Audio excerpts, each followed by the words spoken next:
Bienvenue à Chem Magic d'une série de NCE. Aujourd'hui, je vais apprendre un subtopic du chapitre Language of Chemistry. C'est quoi? C'est Chemical Equations. Pour se comprendre Chemical Equations, je besoin écrire ce word equations, là je écrire ce Chemical Equations. Donc, nous travaillons un exemple. The sodium oxide reacts with water to form sodium hydroxide. Donc, pareil, si nous avons écrit une word equation, nous pouvons écrire sodium oxide reacts with water, ça veut dire qu'il y a plus water, donc c'est sodium oxide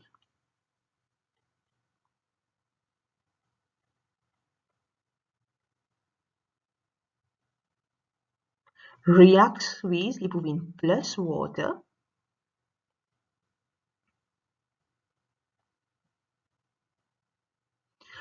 forme, nous disons c'est un arrow.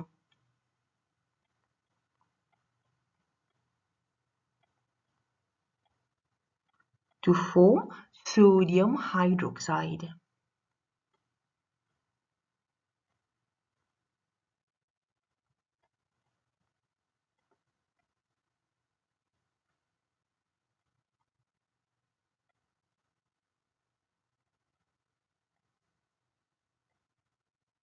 Maintenant, sodium oxide, nous pas pour gagner sous formule depuis periodic table parce qu'il y a un compound.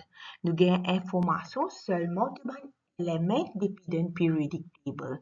Donc, comment nous pouvons écrire la formule de sodium oxide? Nous pouvons go through cross multiplication. Ça veut dire sodium, c'est Na. Donc, ça c'est plutôt un working, ça me s'est parlé. Oxide, c'est oxygène. Valency of sodium, c'est 1. Valency of oxygen, c'est 2. Donc, nous pouvons faire une cross multiplication. Donc, nous pouvons Na 2 ou 1. Mais qui nous a dit que nous pouvons ignorer 1, donc nous pouvons Na2. Donc, nous prenons ça Na2 là, nous mettons en haut, c'est-à-dire que nous pouvons écrire le chemical equation. Plus water. Water, maintenant, dans beaucoup de chemical equation, nous pouvons écrire water. Donc, water, sous formule, c'est H2O. Car recall, mais comment nous pouvons gagner sa formule de H2O là? C'est dans de l'eau, nous avons deux compounds. Excuse-moi, nous avons deux éléments. Qui deux éléments, nous avons hydrogène. Après ça, nous avons oxygène.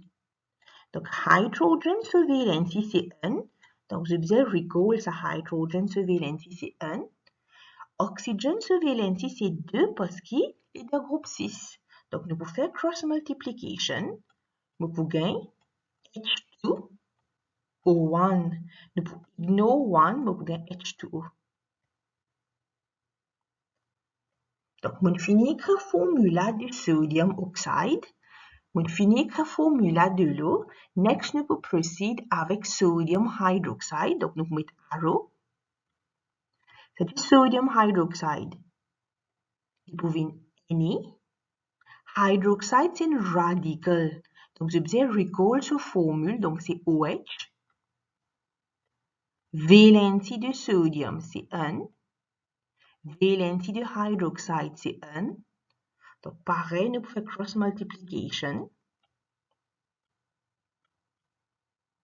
Nous pouvons gagner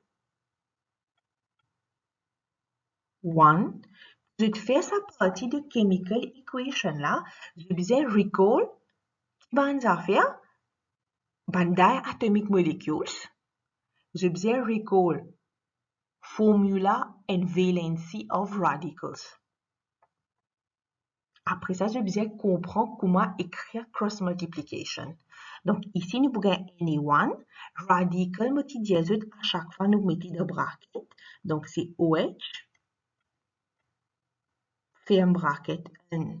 Mais comme on a 1, nous disons nous ignore 1. quand on a radical et un, nous pouvons ignorer nos brackets. C'est-à-dire, nous pouvons NaOH.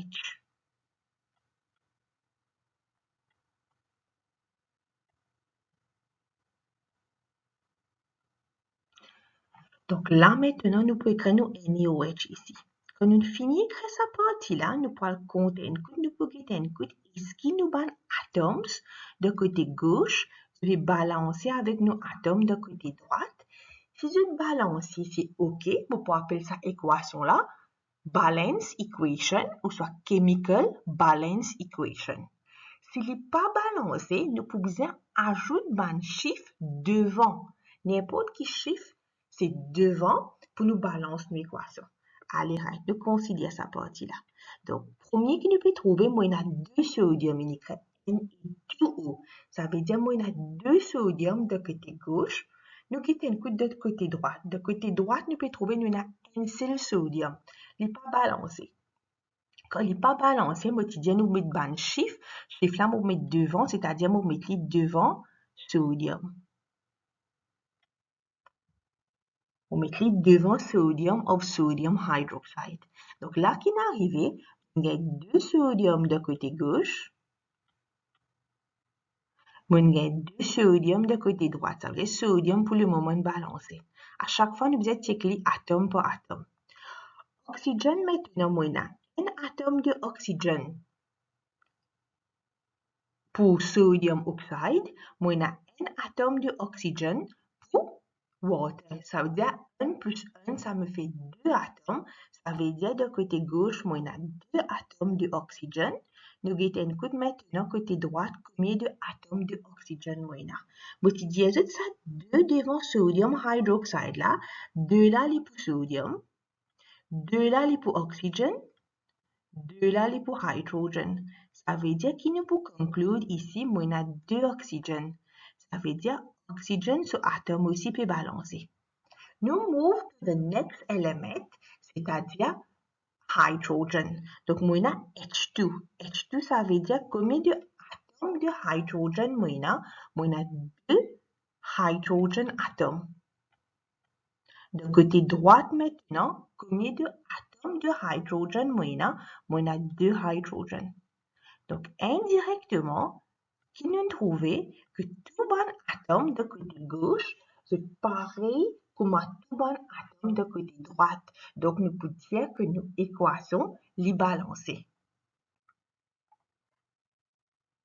Moi, j'espère que nous comprenons sa partie de chemical equations là. Chemical equations, ils ont fait bien important parce qu'ils ont servi de les autres chapitres. Pareil, donc, the reactivity series pour une équation, ça qu'ils ont besoin d'écrire, une chemical word equation, que pour un chapitre de acide, bases, après ça salts plutôt, que in the recall, neutralization, je besoin d'écrire une word and chemical equations for neutralization. Donc, c'est bien important pour comprendre ce concept de chemical equations là. Merci.